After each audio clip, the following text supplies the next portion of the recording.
Glory. Hallelujah.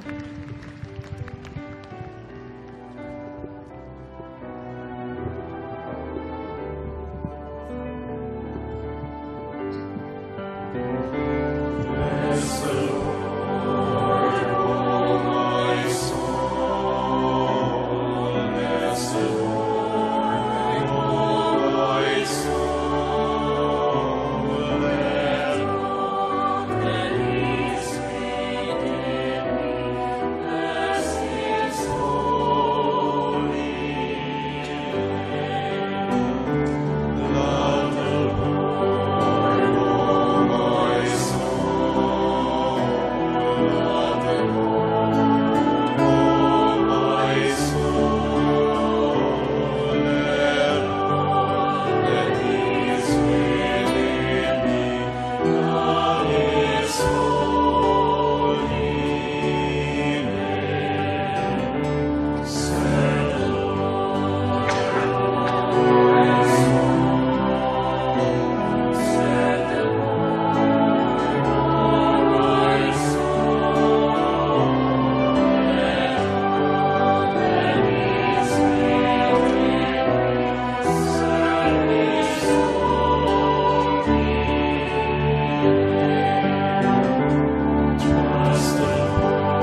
Praise God. Blessed be the name of the Lord, and blessed be the name of Jesus. Hallelujah. Hallelujah. Glory to God. Glory to Christ Jesus. Hallelujah. Hallelujah.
Sa ngalan ng Ama at ng Anak at ng Espiritu Santo.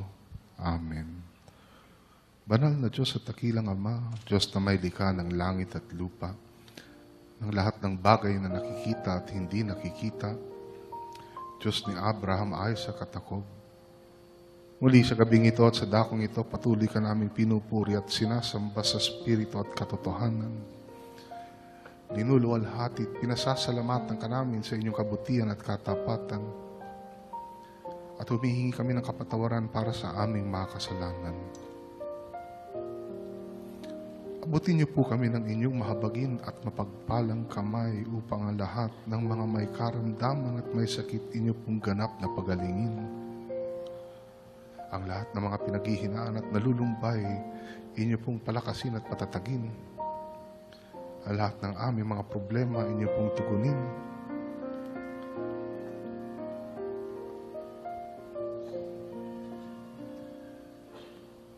At ang lahat ng aming pangangailangan, inyo pong punuin.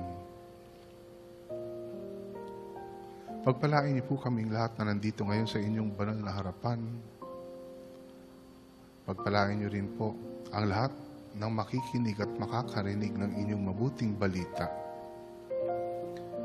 Pagpalain niyo po ang inyong mabuting balita. At higit sa lahat, pagpalain niyo po ang inyong mabuting balita upang ito ang maging lagusan ng inyong tanda, himala, kababalagan at pagpapala. Ito po ang aming samot dalangin sa ngalan ng Ama at ng Anak at ng Espiritu Santo. Amen. Hallelujah.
Purihin natin ng malakas ang ating Panginoon.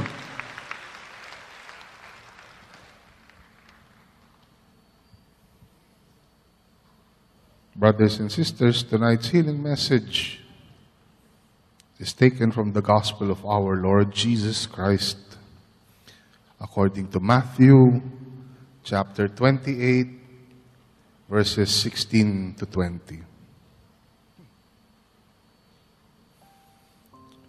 Then the 11 disciples went to Galilee, to the mountain where Jesus had told them to go. When they saw him, they worshipped him, but some doubted. Then Jesus came to them and said, "All authority in heaven and on earth has been given to me. Therefore go and make disciples of all nations, baptizing them in the name of the Father and of the Son and of the Holy Spirit, and teaching them to obey everything I have commanded you. And surely I am with you always to the very end of the age."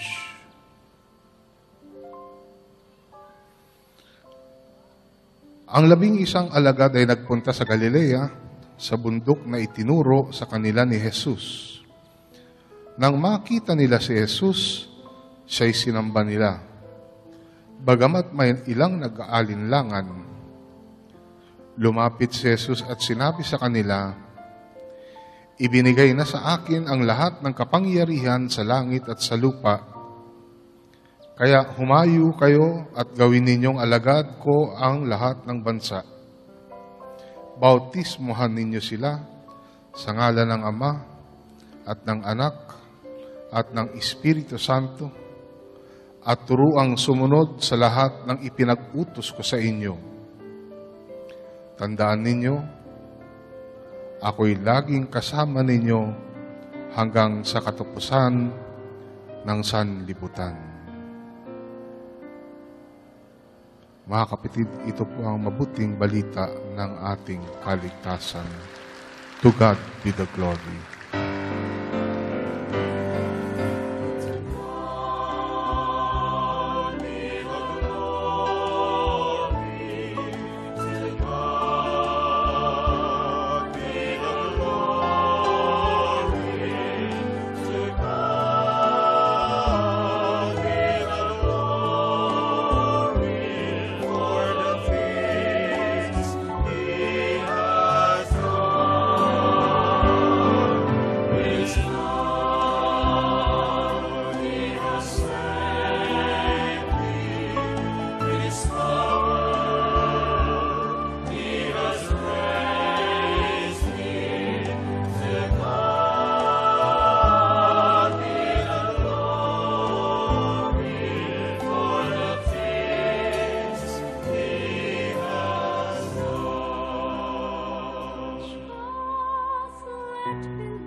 Purihin natin ng malakas na malakas ang ating Panginoon.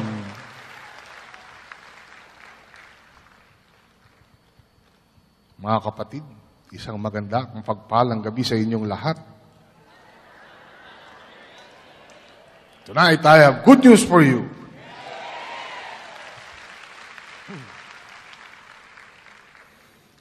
According to Matthew chapter 28, verses 18 to 20. Then Jesus came to them and said, "All authority in heaven and on earth has been given to me. Therefore, go and make disciples of all nations, baptizing them in the name of the Father and of the Son and of the Holy Spirit, and teaching them to obey everything I have commanded you.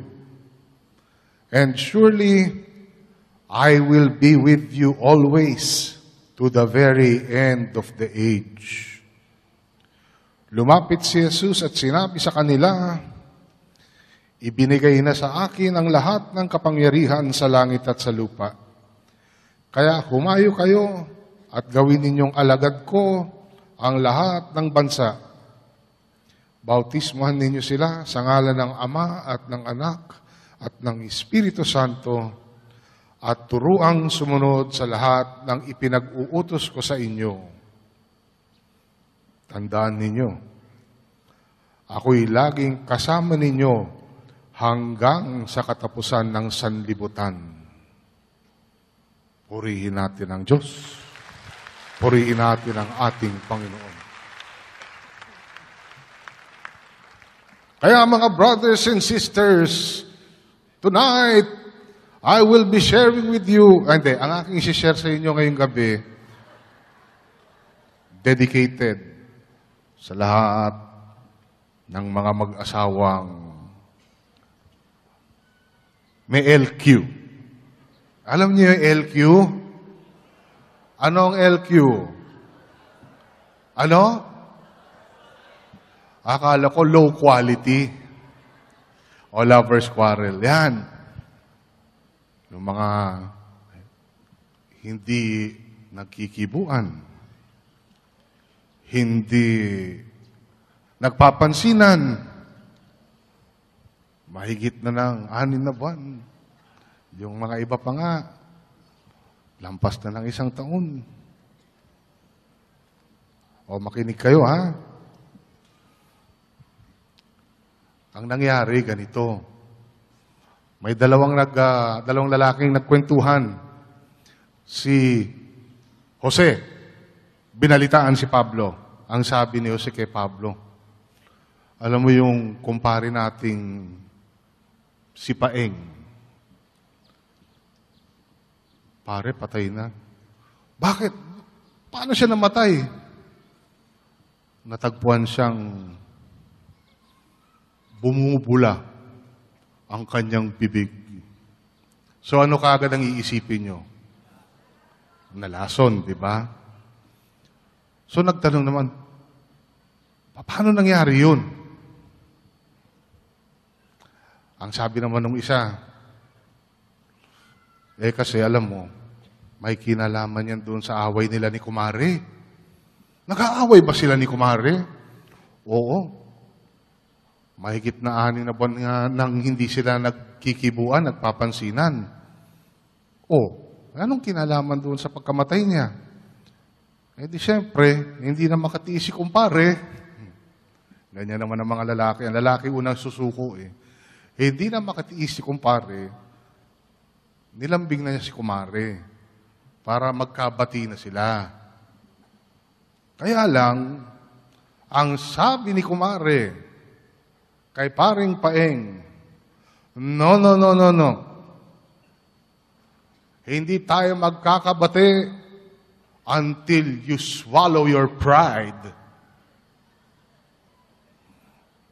Tapos ano nangyari? Di yun. Kinuha ni paring Paeng yung isang kahon ng kanilang sabong panglaba, tapos linunon niya. Purihin natin ang Diyos, purihin natin ang ating Panginoon. At tawagin na natin ang ating punong lingkod, si Brother Mike C. Velarde.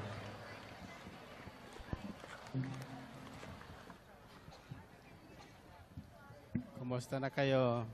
Thank God! I am blessed, happy and prosperous talaga. Magaling na, mayaman pa, matalino, matuwid, marangal, wagas ng pag-ibig, malaya, payapa ang kalooban, maginhawa, at matagumpay!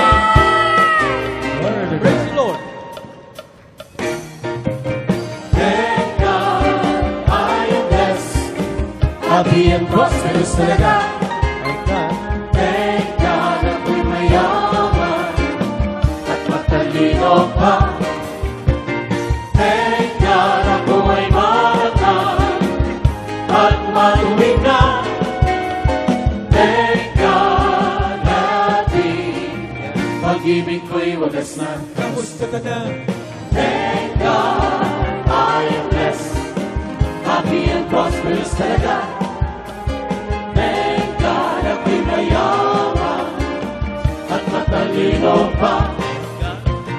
Thank God, ako ay marangal at matuwid na. Thank God, happy, pag-ibig ko'y wagas na. Matanda! Matamang matangkal, lahi may magkaiba. Pag narinig man ang iyong salita, sasabihin mo ibang-iba kaysa iba. Happy and prosperous talaga. Thank God, I am blessed. Happy and prosperous talaga. Thank God, ako'y mayaman at matalino pa. Thank God, ako ay marangal at matuwid na. Thank God, happy, pag-ibig ko'y wagas na. El Shaddai! Pagkay El Shaddai sa kanilang bigay, siksik-litli umapaw ang buhay. Pag si El Shaddai, sinunod mong tunay. Siyak yun, happy and prosperous talaga. Thank God, I am blessed, happy and prosperous talaga. Thank God, ako'y mayaman at matalino pa. Thank God, ako ay marangal at matuwid na. Thank God, happy, pag-ibig ko'y wagas God! na. El Shaddai! Pagkay El Shaddai sa kanya'y nagbigay, siksik-litli umapaw ang buhay.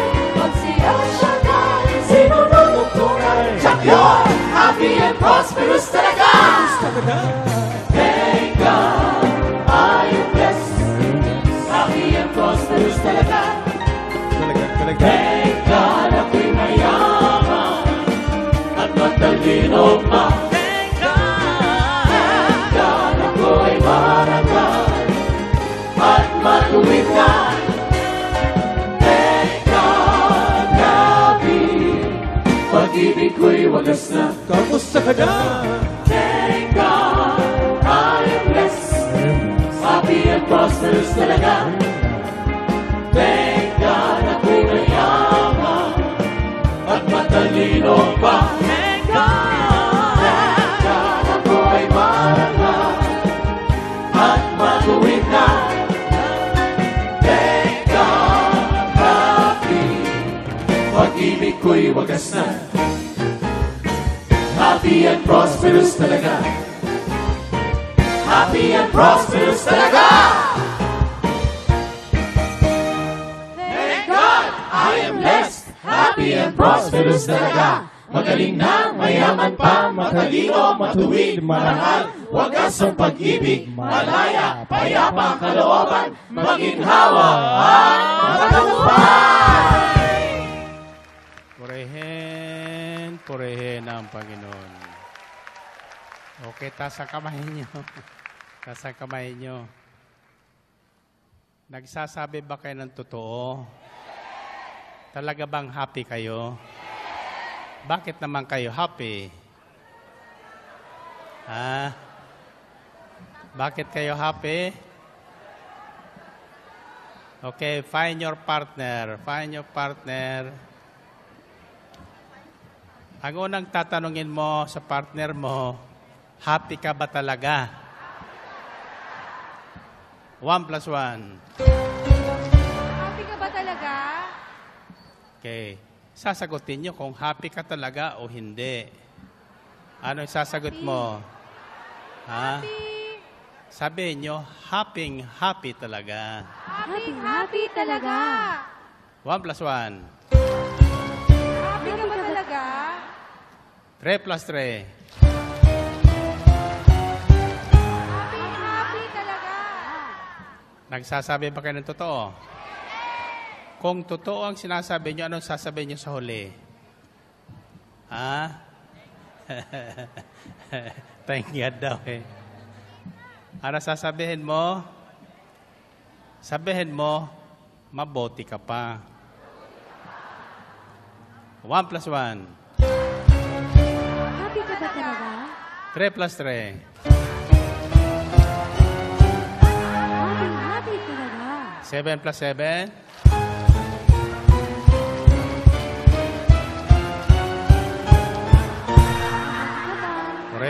Purihin ang Panginoon. Okay. Taas ang kamay. Sabi lang kung 3, yuyuko 3 ulit, tapos pangatlo, upo na kayo. Bahala na kayong sasabihin nyo sa pagyuko nyo. Tingnan natin kung anong sasabihin nyo. Anong sasabihin nyo? Happy talaga. Okay? 1, 2, 3.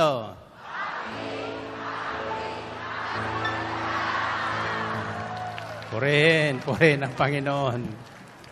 Okay. Alam nyo,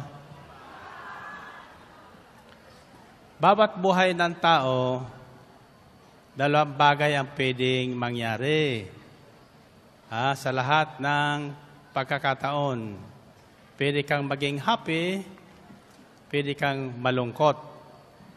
Kahit po yung katabi mo happy na, pwede ka pa rin malungkot na malungkot.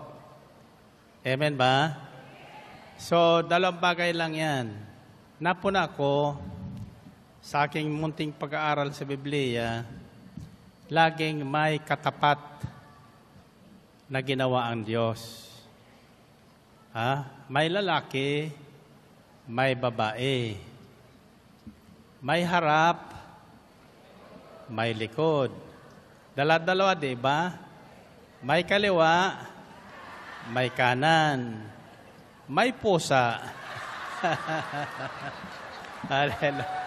Purihin natin ang Panginoon. Purihin ang Diyos. Meron mo yan, pati pusa kasama natin sa pagsamba. Kaya pusa niya, naalala ko tuloy. Yung aming isang inahin, naglilihim sa 12 itlog. Gabi-gabi nawawala ng isa. Hanggang sa naubos yung 12. So, ngayon, naghuhulaan kami. Anong nangyari? Kung sabi naman ng isang disciple, minsan niya kinakain ng nanay yung kanyang sariling itlog. Kung kinain naman, bakit walang natitirang yung balat? Diba? Wala talagang trace na balat doon. Sabi ko, patingnan nga kayong kwartong hinihigaan ng mga disciple. Kung may nakita tayong balat doon, siguradong silang kumukuha noon. And then, isang umaga gumising ako, inabutan ko yung pusa. Kinukuha niya isa-isa. Nililipat dun sa kabilang lote na kung saan may mga nagtatrabaho, gumagawa ng bahay.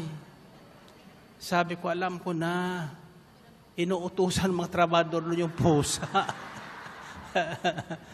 Na-trend siguro na. Talaga, naubos niya, Inubos niya. Kawawa naman niya aming inahin na isa. Naubusan. Well, anyway, natuto ko sa mga manok na yan. Maraming tinuturo sa akin. Pag pala inalagaan mo at mabait, hindi mo na makuhang patayin. Oo. Sabi ni Sister Bel, pumili ka na dyan ng iluluto mo. Ay nako, mababait ka ko siyan. Ha? Pag mayroon ka ko matigas ang ulo, sa kawali ang punta. Hallelujah. Well, anyway, ang mabuting balita ay hango po sa aklat ni Matthew, Kabanatang 18 hanggang 20. Lumapit si Jesus at sinabi sa kanila, ibinigay na sa akin ang lahat ng kapangyarihan sa langit at sa lupa. Kaya humayo kayo at gawin ninyong alagad ko ang lahat ng bansa. Bautismuhan ninyo sila sa ngalan ng Ama at ng Anak at ng Espiritu Santo. Ang sumunod talatang 20, at turuang sumunod sa lahat ng ipinag-utos ko sa inyo. Tandaan ninyo, ako ay laging kasama ninyo hanggang sa katapusan ng sanlibutan. Anong instruction niya? Gawin ang lahat na alagad niya. At lahat na alagad ay turuang sumunod sa lahat ng ipinag-utos niya. Ang tanong ko ay, bakit kailangan turuang silang sumunod? Bakit? Bakit yun ang utos ng Panginoon sa kanyang mga alagad? Turuan ang lahat ng bansa o lahat ng tao na sumunod sa kanyang mga ipinag-uutos. At ano sa tingin niyo ang pangunahing utos ng Panginoon sa kanyang mga alagad? Magmahalang kayo tulad ng pagmamahal ko sa inyo. Amen ba? Ngayon, bakit iniutos niyan turuan ang lahat ng sumunod? Bakit? Kasi walang taong marunong sumunod. Kailangan turuan. Kaya yan ang ginagawa ko sa inyo, kung ano-anong tinuturo ko sa inyo, para matuto kayong sumunod. Diba? Sa mga baguhan, titingnan yung ginagawa natin, sira mga ulo nito. Para mga uto-uto. Pag sinabi ni Belarding yumuko, yumuyuko naman. Pag sinabing pumalakpak, yan. Pag sinabing sumigaw, pero nung una, hindi kayo sumisigaw, di ba? Hindi rin kayo pumapalakpak nung unang dating nyo dito. Pero ngayon, anong pakiramdam nyo kapag kayo ay sumusunod? Sumigaw na malakas. Ulitin nyo. Ulitin nyo. Sa umaga gagawin nyo yan. Oo, pero ginagawa ko yan para ngayon yung lungs nyo ay lumuwag. Lumuwag. Amen ba? Kung laging naninikip ang dibdib nyo, nanganguhulugan yan, di kayo makasigaw. Marami kayong tinatago dyan sa dibdib nyo. Isigaw nyo.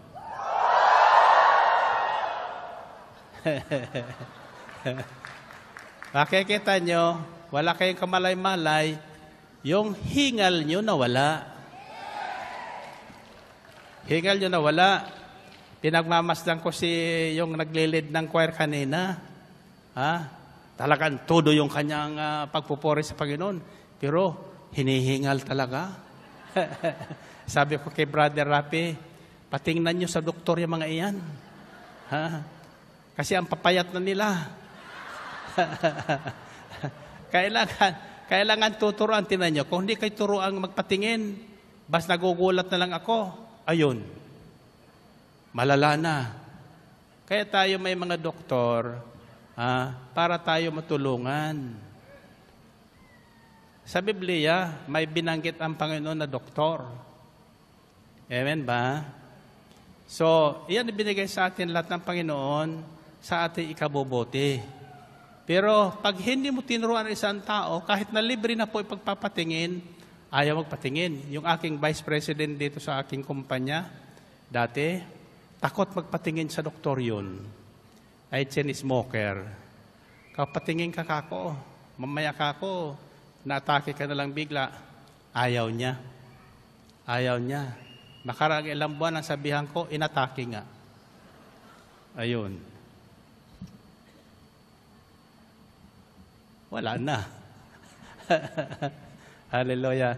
Ba't ko nasabi yan sapagkat kanina may tinanggap naman ako ng balita. Yung isa nating disciple sa Palawan.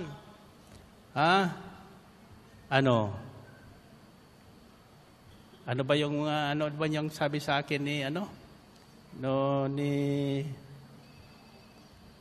sino yun? Si Karen Davila. Dito sa XI. Umiyak. Kako bakit? Yung daddy ko po. May bukol daw. Hallelujah. Ba't ka kako umiiyak?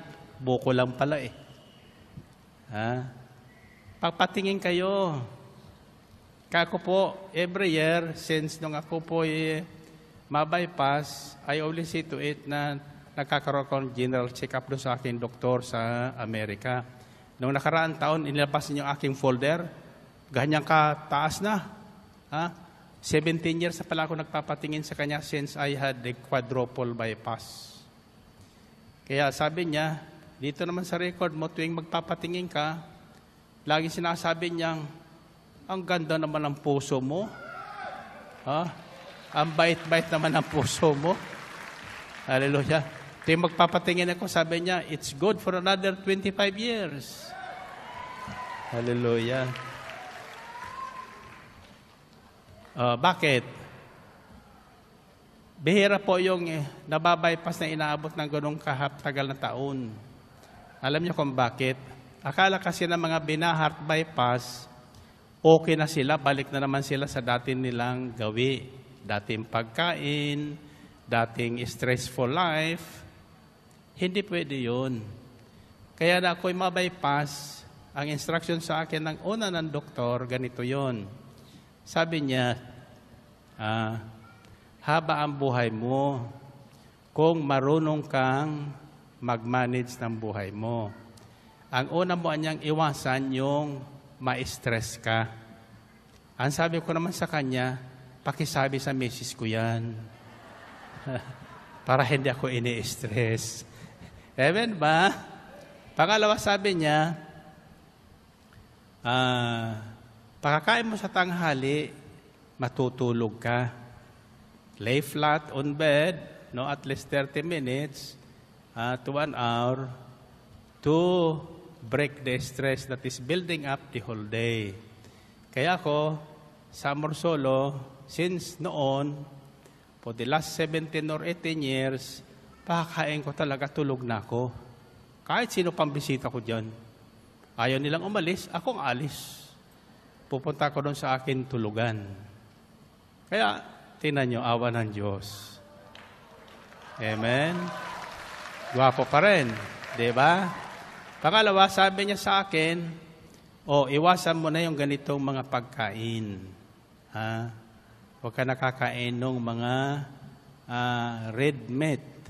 Sabi niya, kailangan mo lang yung white meat. Yung white meat ay walang masyadong kolesterol yan. Kaya ang aking kinakain mula noon ay native chicken. Bakit? Native chicken kasi, pakawala yun eh. Hindi po yung pinalaki sa mga feeds. Yung kinakain natin mga chicken ngayon, palaki sa feeds. Kaya yung laman noon, ay ang kinakain natin yung feeds. Nasusundan niyo ba? Hindi ko po sinisiraan yun ng mga kononono, pero yun ang totoo. No? Kaya kami nag-alaga na rin ng native na manok. Ang problema ko ngayon, yung mga nagre-regalo, ang binibigay, isang lalaki, isang babae na manok. Ay pag ganon, ayaw patay ni Sister Belen. Ang sabi niya, padamihin natin. Padamihin ang padamihin. Ay dumadami naman, hindi naman namin makain. Bakit? Naawa na kaming patayin. Bakit? Mga masunurin eh. Masunurin? Totoo po yun. Masunurin. Bakit ko binabagay sa inyo ito? Sapagkat ito po yung buod ng ating aral ngayon. Gaano kahalaga sa Diyos ang pagsunod? At bakit, sabi niya, at turuan sumunod sa lahat ng ipinag-utos ko sa inyo. Turuan sumunod sa lahat ng ipinag-utos ng Panginoong Kristo sa kanyang mga alagad. Iisa-isahin ko sa susunod yung mga ipinag-utos na dapat natin sundin. Now, ang unang tanong ay, gaano ba kahalaga ang pagsunod sa Diyos? Gaano? How important is obedience to the Word of God? The Bible says in 1 Samuel chapter 15, verse 22, but Samuel replied, does the Lord delight in burnt offerings and sacrifices as much as in obeying the voice of the Lord? To obey is better than sacrifice, and to heed is better than the fat of rams. Sinabi ni Samuel, akala mo ba'y higit na magugustuhan ni Yahweh ang handog at hain kaysa pagsunod sa Kanya?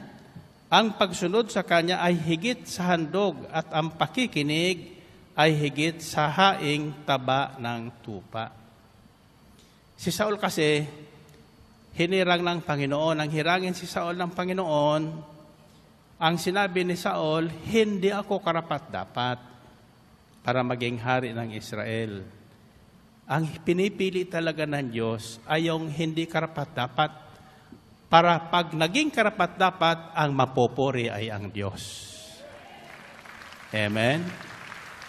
For example, ako ba'y karapat-dapat tawaging gwapo? Hindi. Hindi. Pero sa katatawag ko, ayun na ang tingin nyo. Diba? Now, karapat-dapat ba tayo ng tawagin ng Panginoon? Hindi. Hindi tayo karapat-dapat tawagin. Sabi nga sa 1 Corinthians, how were you when you were called? You are a nobody. Sino ba kayo nang tawagin kayo ng Panginoon? Walang pumapansin sa inyo. Wala. Pero ngayon, you are somebody. You are somebody. May pumapansin na. Bakit? Nag-iiba na eh. Amen? Nag-iiba na. Anong pinagkaiba? Anong pinagkaiba nyo sa iba? Kayo na lang, anong pinagkaiba noon ng unang dating nyo dito sa ngayon? Noong unang dating nyo dito, naninigas tayo lahat. Diba? Nakaganon. Naninigas. Tingin ng tingin, yung iba naman nagsasayahan, tayo naman ang gagaliiti. No? Naglalaban-laban yung ating mga ngipin. Ngayon, hindi na kayo naninigas. Nalalata na kayo. In other words, relax na kayo. Kaya sa halip na tumanda, bumabata ang itsura nyo. Amen? Sa halip na pumangit ang buhay, gumaganda. Amen ba? Iyan ang layunin ng mabuting balita. Yung pangit ay pagandahin. Yung tamad ay pasipagin. Yung mahirap ay pagyamanin. Nakita niyo yon? Iyan ang pagkakaiba. Kung ito po'y ating sinusunod lamang. Ang utos kasi, isang araw inutusan si Saul. Actually, this is not the problem of Israel. Sapagkat hindi po inubos ni Saul. Sabi ng Panginoon kay Saul, Haring Saul, lusobin mo ang bayan ng Amalek. No? Patayin ang lahat na may buhay doon mula sa hari, tao at hayop.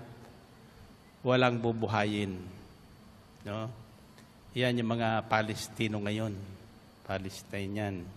Ngunit, pinuntahan ni Saul. Pero nung makita niya yung matatabang tupa, hindi niya pinatay.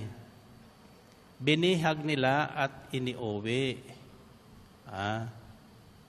Ngayon, nagalit si Yahweh. Kasi hindi pinatay lahat doon. Yung hari nga, hindi pinatay, binihag eh. So sabi ng Panginoon kay Samuel, yung propeta, puntan mo haring yun. Dahil sa ginawa niya yan, hindi na siya magiging hari. Tatanggalin ko na siya sa pagkahari. Sapagkat sinuway niya ako. Pinuntahan ni Samuel. Sabi ni Samuel, ano bang ginawa mo? Ba't nagalit sa'yo si Yahweh? Hindi mo ba sinunod yung inutos niya sa inyo? Sinunod ko, sabi niya, nilusob ko. Nilusob ko, sabi lusubin. Paano pang pinautos sa'yo? Bakit may maririnig akong atungal ng mga tupa? Ayan, mga tupang yan. Pinili yan para hahain, ihandog kay Yahweh. Ito na ngayon ang sagot niya ni Samuel. Akala mo ba higit na magugustuhan ni Yahweh ang handog at hain kaysa pagsunod sa Kanya? Ang pagsunod sa Kanya ay higit sa handog at ang pakikinig ay higit sa haing taba ng tupa. Yung pakikinig at pagsunod ay magkasama yun. Hindi ka makasusunod kung hindi ka makikinig. Kaya tanong ko, bakit kailangan turuan tayong sumunod? Sapat may mga taong andyan mga sa harapan mo, pero hindi naman nakikinig. Bakit? Kung nakikinig yon, pag sinabi kong sigaw, pag sinabi kong palakpak, ayan, nakikinig yan. Nakikinig at sumusunod. Wala lang tanong-tanong. Ay nung una, sasabihin natin, sira mga ulo nyo. No?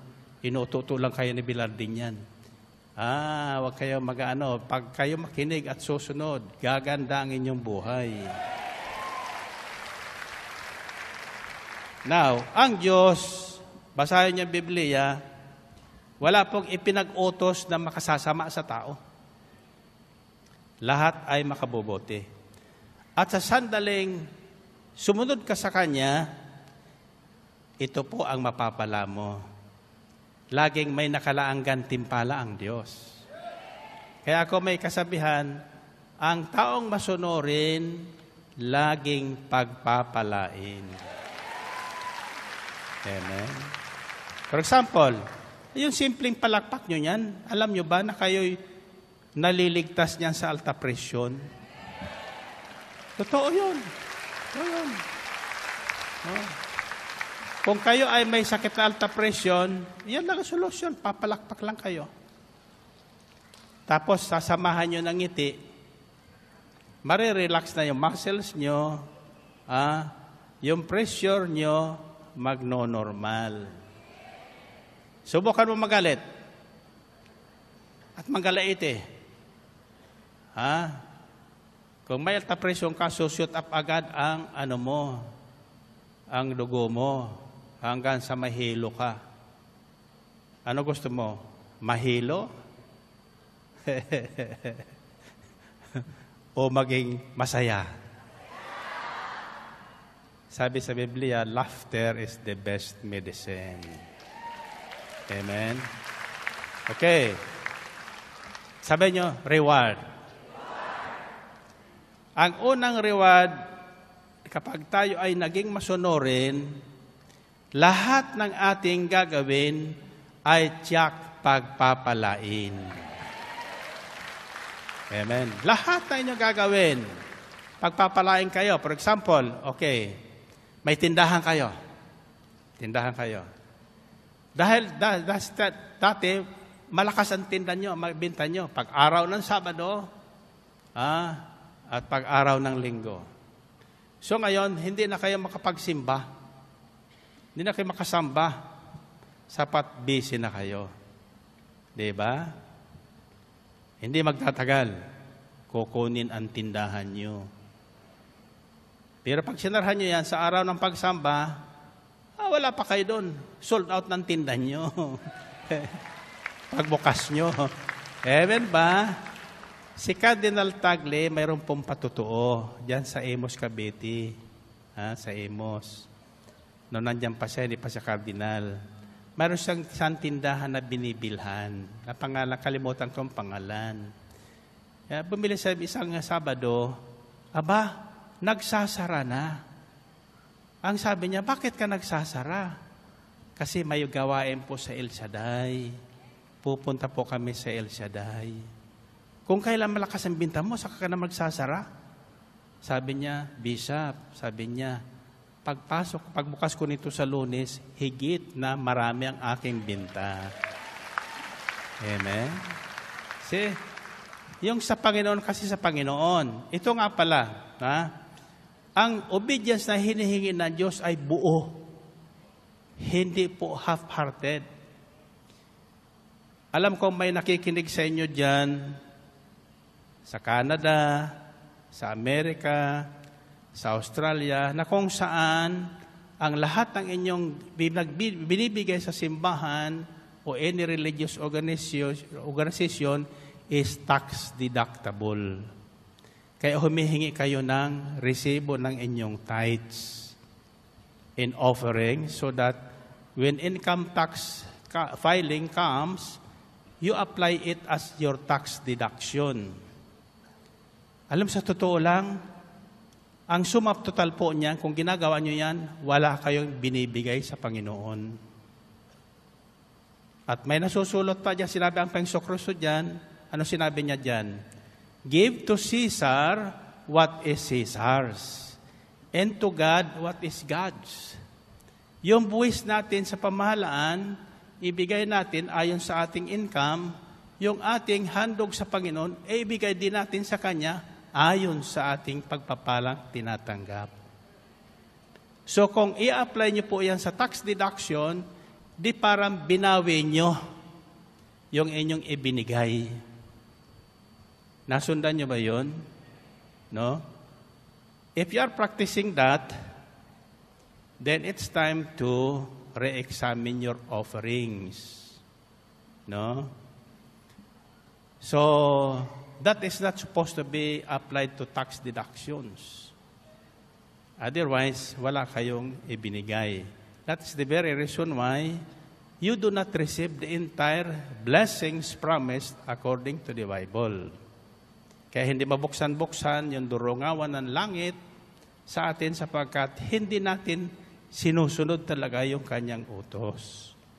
Ibigay ninyo ng buong buo ang inyong kapo, subukin nyo ito at kung hindi kubuksan ang durungawan ng langit at ibuhos sa inyo sa lahat ng panahon ang masaganang pagpapala. Amen ba? Now, kasi may nagtanong sa akin yan. We are now having problems about remittances from abroad, coming from our chapters. Humihigpit po ngayon because of the international terrorism. So yung mga malaking remittances ay talagang ipinagbabawal. So ang sabi ko, mas madali pa tayo ang magpadala doon sa mga chapter natin abroad ng tulong na galing dito sa ating gawain. Hindi po tatanungin yun. But if you have committed to the Lord to help this ministry move on, then if I were you, send your tithes to Manila. In Manila, we'll be sending assistance to your chapters. Kasi kung individual ang pagpapadala, hindi po tinatanong ng mga gobyerno. Sapat alam nilang may individual remittances, papunta sa kanyang bayan, yung mga naninilbihan doon sa ibang bayan. Now, we have to re-examine that because as of now, they are not allowed to send our chapters to remit to Manila.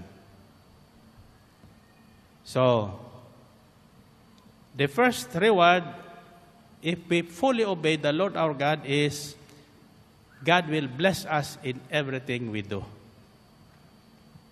Nurse ka, pagpapalain ka sa profession mo. Teacher ka, pagpapalain ka sa profession mo. Kaya hindi ka mag-sideline, you will be receiving more than your salary pag nasusunod mo yan. And every undertaking, saan nyo masusumpungan yan? James chapter 1 verse 25. But the man who looks intently into the perfect law that gives freedom and continues to do this, not forgetting what he has heard, but doing it, he will be blessed in what he does. Ngunit ang nagsasaliksik at patuloy na nagsasagawa ng kautusang sakdal at nagpapalaya sa tao at hindi isang tagapakinig lamang na pagkatapos ay nakalilimot, ang taong iyan ang pagpapalain ng Diyos sa lahat ng kanyang gagawin. Narinig niyo yun? Sa lahat ng ating gagawin, kahit na ikaw ay nagsusulsi lang, maraming o-order sa iyo ng sinusulsi mo. Kung ikaw ay nagmamanukan, marami ang iitlog ng manok mo. Ang bala ko na lang sa aking mga inalagang manok, dadalhin ko dito sa ambel, tapos isusubasta ko. Highest bidder pa. Mayroon ko nialagaan doon na dalawang mama, gwapo, tulad ni... ba't tinulad niyo ko sa manok? Aalagaan ko yun ng pansabong. Alam mo yung pansabong, kalahating milyon pa lang ang bilin yan. Yun, siguradong mananalo yun. Dadalhin ko dito. O kaya gagawin, sabi ko, Sister Billing, gagawa na lang ako noon display sa ambel. Pag Sabado, papapasukin ko kayo, chicken show. Brother Mike's chicken show. Pakikita ko sa inyo paano sumunod ang manok. Pero ang entrance, 500 pesos. Purihin natin, Panginoon. Purihin ng Diyos. Tasa kamay nyo. Alam nyo, kung ako magpapayaman, madali kong yumaman. Diba? Yung aking mga damit, bibinta ko lang, yayaman ako eh. Pero galing na ako sa pagpapayaman. No? Muntik na akong mamatay sa pagpapayaman na yan. Pero nang masumpungan ko ang mabuting balita, kahit hindi po pagpayaman, humahabol sa akin ang yaman. Second, you will not only be blessed kung tayo maging masunurin sa salita ng Diyos, hindi lang tayo ang pagpapalain, maging salinlahi natin ay pagpapalain. Salinlahi natin pagpapalain. Amen? Bakit? Yung pagpapalang galing sa Diyos, hindi po yan nauubos. Hindi po yan kinakain ng kalawang dito sa balat ng lupa. Iyan po ay galing sa pagpapalang hindi nauubos. Kayamanan, sabi sa Philippians 4:19, at buhat sa kayamanan niyang hindi mauubos, ibibigay niya ang lahat ng inyong kailangan sa pamagitan ni Kristo Jesus. Amen? Purihin natin ang Panginoon. Now, saan niyo masusumpungan yan? Your blessings will be extended to your ears and the next generations to come. Tingnan niyo si Rockefeller sa Amerika, one of the founding fathers of the American industrialization, Rockefeller. Nagtayo po yan ng foundation. 20% of the income of all his businesses goes to charity. So, yung kanyang salinlahi, pati Amerika, nagmamana doon sa blessings niyang yun. In Genesis chapter 22, verses 15 to 18, this is what is written. Then the angel of the Lord called to Abraham from heaven a second time and said, I swear by myself, declares the Lord, that because you have done this and have not withheld your son, your only son, I will surely bless you and make your descendants as numerous as the stars in the sky and as the sand on the seashore. Your descendants will take possession of the cities of their enemies, and through your offspring, all nations on earth will be blessed because you have obeyed me. Mula sa langit, nagsalitang muli kay Abraham ang anghel ni Yahweh, wikaan nito, Akong si Yahweh ang nangangako sa iyo, yamang hindi mo ipinagkait sa akin ang kaisa-isa mong anak, pagpapalaing kita.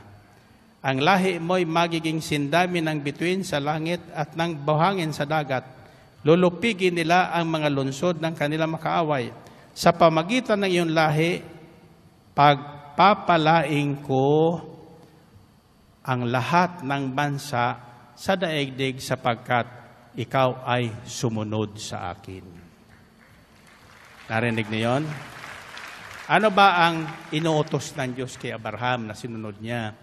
Isang araw, nung si Isaac po ay maglalabindalawang taon, napamahal na kay Abraham, tinawag siya ng Diyos at ang sabi niya, Abraham, umakyat ka sa bundok, dalhin mo ang anak mong pinakamamahal at ialay mo sa akin bilang hain na susunugin. Pag sinabing hain na susunugin, susunugin talaga yun. Lilitsunin. Lilitsunin. Anong ginawa ni Abraham? Nagtanong ba kung bakit? Hindi. Wala tayong karapatan magtanong sa Diyos kung bakit iniutos sa atin yun. Anong sagot ni Abraham? Yes, Lord. Nang araw na yon, niyaya niya si Isaac. Umakyat siya doon sa bundok na itinuro ng Diyos. Ang sabi niya sa anak, aakyat tayo doon, maghahandog tayo sa Panginoon. Alam ng bata kung anong paghandog. So may dala silang panggatong, may dala siyang apoy.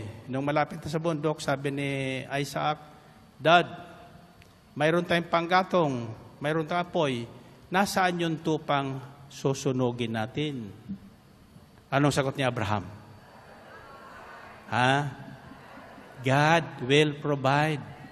Pag may hinihingi sa Diyos, siya rin ang magbibigay sa noon. Amen. Ang mahalaga lang, bukas ang puso mo na sumunod sa Kanya. Wala siyang hihingin sa iyo na hindi mo bibigay sapagkat siya ang magbibigay sa iyo noon para masunod mo yung Kanyang kalooban. So, pinabayaan ba si Abraham? Nung handang-handa ng katayin niya yung kanyang anak, pinayagan ba ng Diyos? Hindi, isang iglap lang. Tinawag siya, Abraham!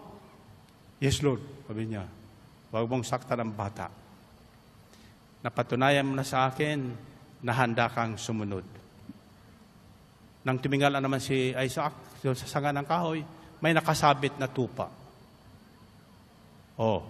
Yun ang kinuha bilang hain.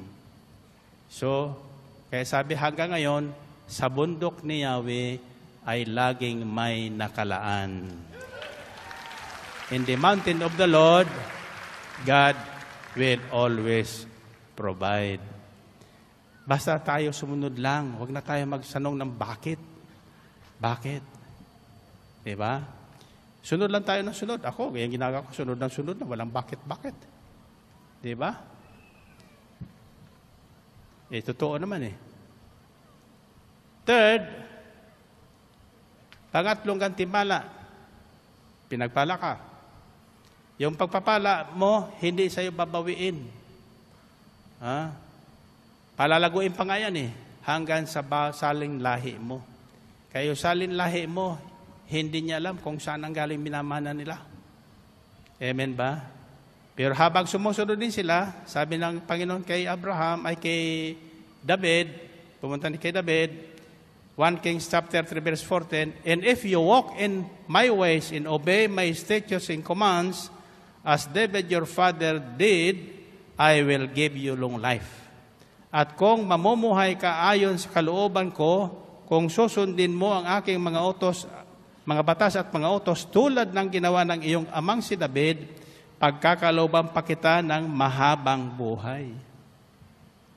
So yung ating mga salin lahi, kung ipagpapatuloy nila yung pagsunod sa Diyos, sa salita ng Diyos, hahaba din ang buhay nila. Tayo, hahaba ang buhay. Basta susundin mo lang. Ako'y naniniwalang lahat na nakikinig ngayon at susunod sa salita ng Diyos, hahaba ang buhay. Haba ang buhay. Mamimili ka na lang kung ilang taong gusto mo. Kayo, ilang taong gusto nyo? 110. Sino bumuto ng buhay? 110. Hindi na binibilang ng kumulik eh. Hindi na binibilang kumulik. Ayan natin sila. Problema nila yon. Sabi ko, lahat na nandaya at nagkuha ng buhay namin, sasakit ang tiyan. Purihin natin ang Panginoon. Purihin ang Diyos. Hallelujah. Now, you will live long. You will have a long, long life. Sabi sa Psalm 91 verse 16, with long life I will satisfy him and show him my salvation. Sila'y bibigyan ko't gagantimpala ng mahabang buhay at nakatitiyak ng tatamuhin nila'y kaligtasan. Amen? O, taas ang kamay niya. Alam, sa totoo lang, may kayamanang nagpapaikli ng buhay. Kayamanan nagpapaikli ng buhay, yung kayamanang kuha sa hindi tamang paraan, labag sa kalooban ng Diyos, nagpapaikli ng buhay yun. Kaya huwag niyong naisin yung kayamanang bigla. Kailangan yung pinagpawisan natin. Bunga ng ating pagsunod sa kalooban ng Diyos. Amen? At ito pa, ang gantimpala sa taong masunurin. Lahat ng inyong pre-request tutugunin. May pre-request ba kayo? O, taas natin. Taas natin ang ating mga prayer request. Pati handbags nyo, wallets nyo gustong punuin ng kayamanan na galing sa Diyos. Sabihin nyo, Panginoon, patuloy nyo po kaming turuang sumunod sa lahat ng inyong ipinag-uutos nang sa gayon lahat naman ng aming kailangan araw-araw isang sigaw lang sa amin ay darating. Isang sigaw lang sa amin ay darating. Naniwala kayo doon? Sa ngalan ni Jesus. Amen? Okay, baba ang inyong mga hawak kamay. Ayan. Find your partner. Find your partner. Sabihin mo sa partner mo, ngayon, alam mo na. 1 plus 1. Anong alam nyo na? Sa sunod sasabihin mo, ang susi sa mga answered prayers. Ano oras sasabihin mo? Ngayon, alam mo na. Pangalawa? Susi sa mga answered prayers. Okay, 1 plus 1. Ngayon, alam mo na. 3 plus 3. Ang susi sa mga answered prayers. Ano ang susi? Pagsunod. Pagsunod sa lahat na ipinag-utos ng Diyos. Sabihin nyo nga. Sunod sa lahat na pinag-uutos ng Diyos. 1 plus 1. Ngayon, alam mo na. 3 plus 3. Susi sa mga answered prayers. 7 plus 7.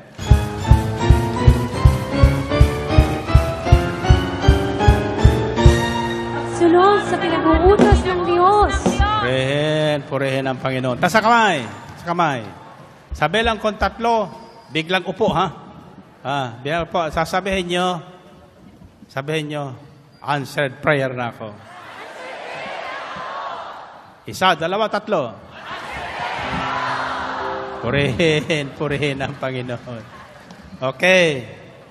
Now, saan nyo masusumpungan sa Biblia yan? 1 John chapter 3 verses 21, 24. Mga minamahal, kung hindi tayo inuusig ng ating budhi, panatag ang ating kalooban na makalalapit tayo sa Diyos.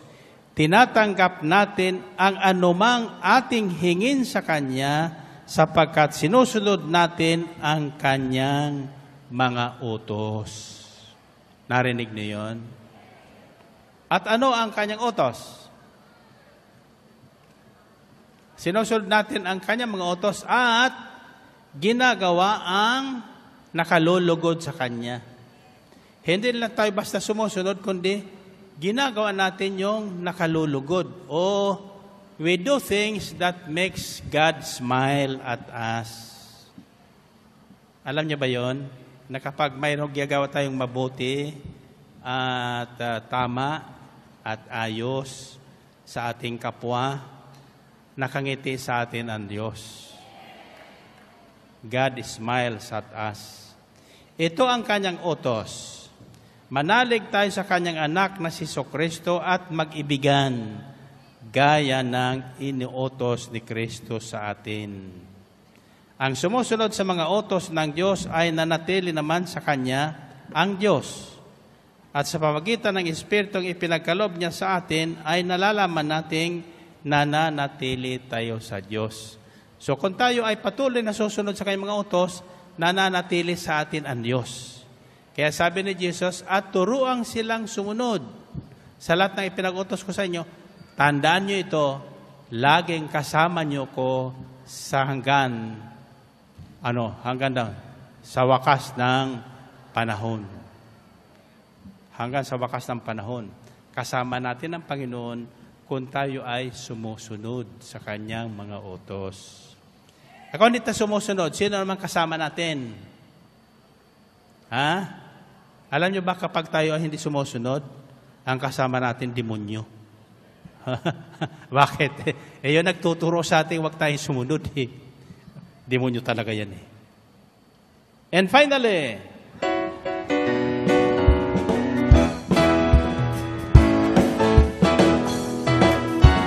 yung kagalakan ang ating nadarama sa tuwing ako'y nakikinig ng banal na salita.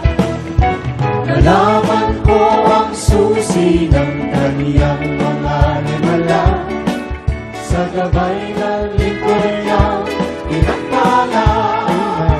Finally,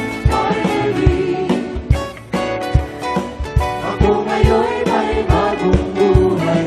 Finally, ako ngayon ay pinagpala. Finally, ako ngayon ay tagumpay. Finally, yes, yes, finally, ang buhay ko ngayon sisiklig-lig ng biyaya. Kung may pagsubok man ay hindi alintana.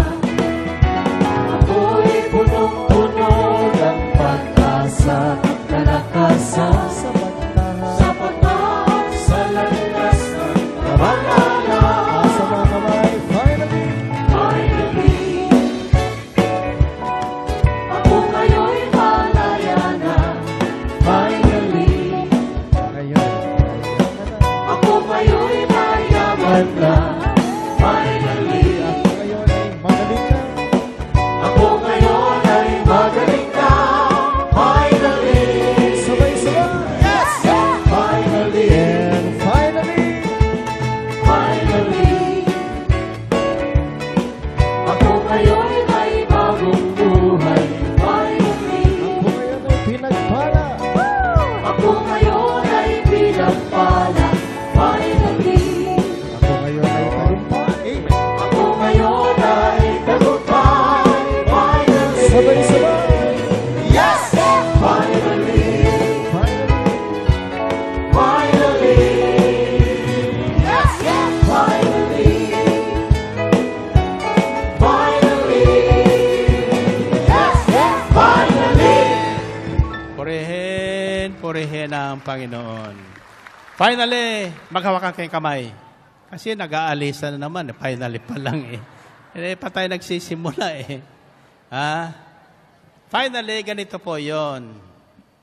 Isang araw, may isang binatang mayaman na mayaman. Patakbong lumapit sa Panginoong Kristo at lumuhod sa kanyang harapan. At ang wika niya, Guro, mabuting guro, ano pa ang dapat kong gawin para magkaroon ako ng buhay na walang hanggan? So ang sabi ng Panginoon, alam mo ang kautusan, di ba? Huwag kang papatay, huwag kang magnanakaw, huwag kang magsisinungaling sa pagsaksi, igalang mo at parangalan ang nanay at tatay mo, etc., etc. Sabi ng binata, ayan, nagawa ko po yan. Wala po kong nilabag dyan. So tinitigan siya ng Panginoong Kristo, nakangiti. Bakit? Totoo naman yung sinasabi ng binata eh. Pero ang sabi sa kanyang Panginoon, kulang ka pa. Kulang ka pa ng isang bagay. Ano yung bagay na kulang sa kanya? Okay. Inaral ko na rin yan. Iyan din ang aking interpretation noon eh. Pero makinig po kayo ngayon. No? Sabi niya, kulang ka pa ng isang bagay. Umuwi ka muna. Ipagbili mo iyong ari-arian, ipamagay mo ang pinagbilan sa mga dukha para magkaroon ka ng kayamanan sa langit. Pagkatapos, bumalik ka at sumunod sa akin. Ano ang ginawa ng mayaman?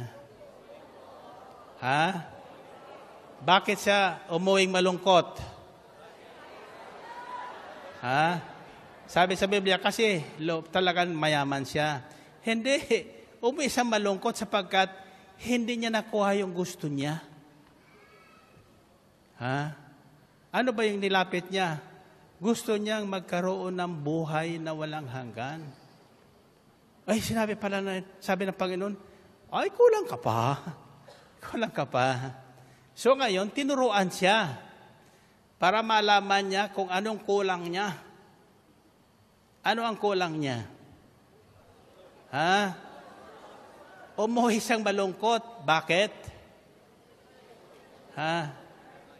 Hindi niya kayang gawin yung pinagagawa sa kanya. Bakit? Hindi po siya tinuruang sumunod. Mulang pagkabata. Wala siyang sinusundan. Sinunod ba niya ang utos ng Panginoong Kristo? Ang sabi ng Panginoong Kristo, umuwi ka at ipagbili mo ari-arian mo, pamigay sa mga dukha. Malungkot na umuwi sapagkat hindi niya kayang sundin.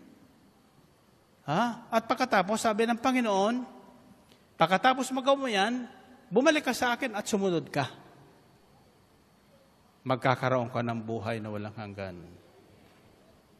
So, anong kulang? Nung binata, wala siyang sinusundan. Wala siyang sinusundan patungo doon sa magbibigay ng buhay na walang hanggan.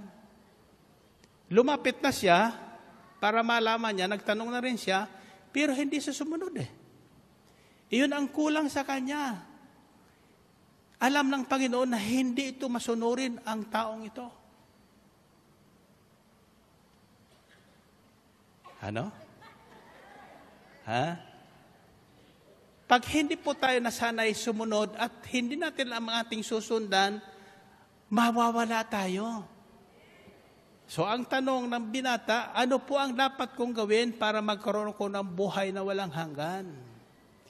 Wala naman siyang dinaya, hindi siya nagnakaw, hindi siya pumatay, hindi siya nagsinungaling sa kanyang pagsaksi, yung kanyang yaman ay talagang malinis naman na kanyang naipon yun. Pero kulang siya ng isang bagay. Sa gusto niya makapasok, pagkaroon siya ng buhay na walang hanggan, pag sinabing buhay na walang hanggan, makakapasok ka sa kaharian ng langit. Amen. Kaya lang, kung hindi mo alam paano pumunta ron, sari-sari ang turo dyan. Yung iba naman daw, rosaryo para makakit ka sa bakod ni San Pedro. Hindi pwede yun. Isa lang ang susi doon.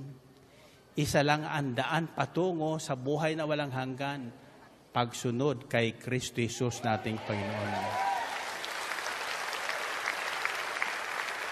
Pagsunod sa lahat ng kanyang ipinag-uutos. Kaya kung kayo ay lumaking suwail sa magulang, hindi nyo makukuhang sumunod. Kung yung magulang, nanay, tatay nyo, nakitang-kita nyo naghirap sa inyo, pagpapalaki sa inyo, hindi nyo masunod-sunod, yung Diyos pa kayang hindi nyo nakikita. Si Kristo pa kayo, hindi nyo nakikita ang masunod nyo. Anong sinabi sa Biblia? Matthew 7, hindi lahat ng tumatawag sa akin ng Panginoon, Panginoon, makapapasok sa kaharian ng langit, kundi yon lamang sumusunod sa kalooban ng aking Ama. Amen? Ganya po kahalaga ang pagsunod. Kaya ang tao kailangan turuang sumunod. Maliit na bata pa lang yan, kailangan turuan na sumunod yan. Hanggang sa malaki yan. Kailangan ituro ang pagsunod. O ngayon, anong sabi ng President-elect Duterte? May curfew. Pagdating ng alas 10 sa mga bata. Sa mga bata, kaya ko uwi bago mag alas 10.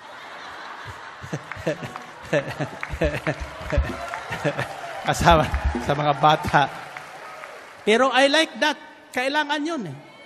Kailangan yun. Turuan silang sumunod. Ha? Kung sino-sino sinusundan kasi nila dyan sa labas eh. Amen ba? Kaya ko I am in favor of that proposal 100%. Kaya tayo dito sa gawain, kailangan alas 10 nakauwi na tayo. Bakit? Aba, ang tingin sa atin ng pulis. Mga bata tayo. Amen ba? Sa mga taga-Elsaday, walang tatanda. Amen ba? Ako sinasabi ko sa inyo, ako'y laging pinagkakamalian sa abroad. Oh, pumipila ko doon sa senior. Ay, pinaalis ako. Para sa mga matatanda daw yun. Ay, kako, senior na nga ako. No, that is not your place. You go there to the young ones.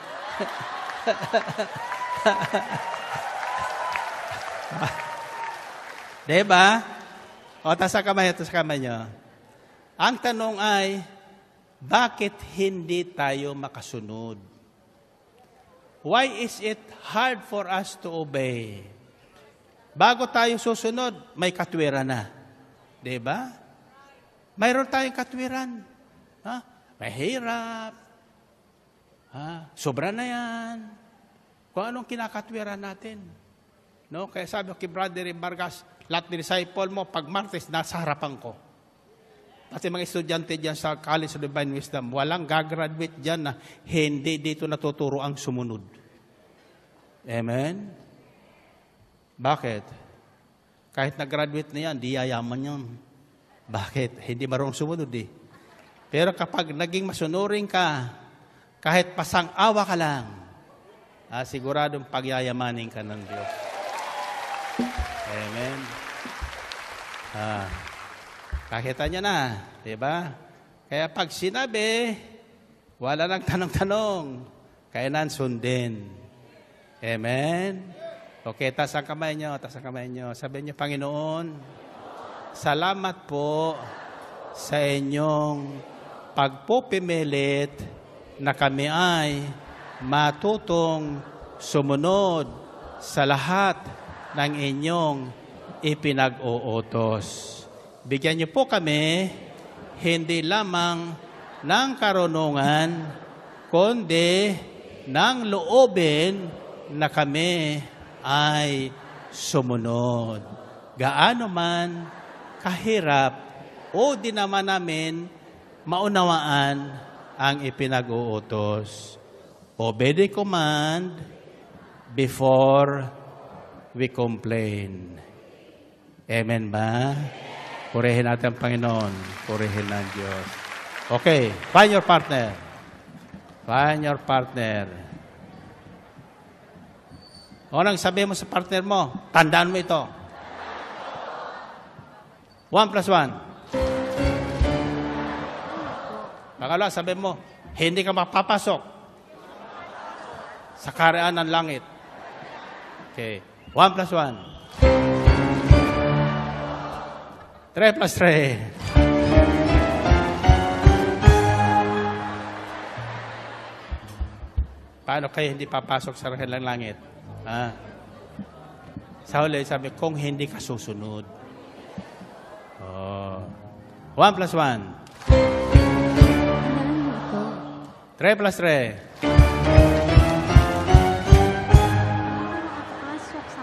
7 plus 7.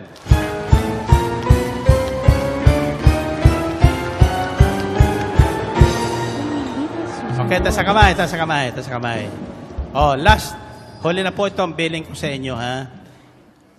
Ako man, laging para nagbibiro, ano? Pero, totoo yan.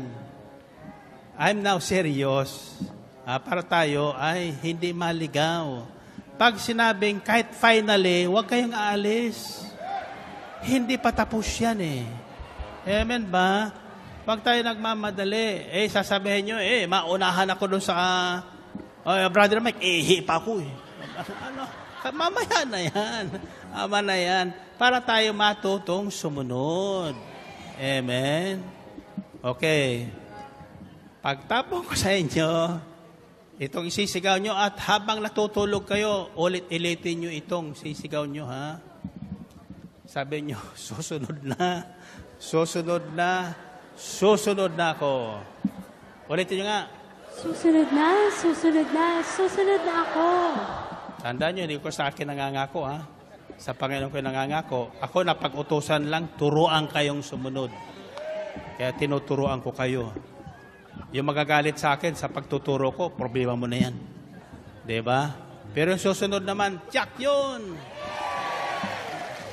Pagpapalain na sa lupa, haba ba ang buhay? Makapasok pa sa buhay na walang hanggan. Ano isisigaw nyo? Susunod na, susunod na, susunod na ako.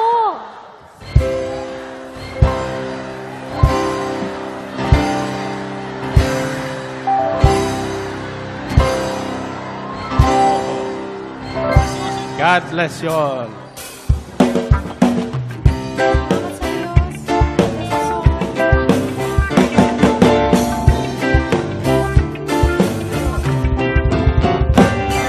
Decided to follow Jesus. I have decided to follow Jesus. I have decided to follow Jesus.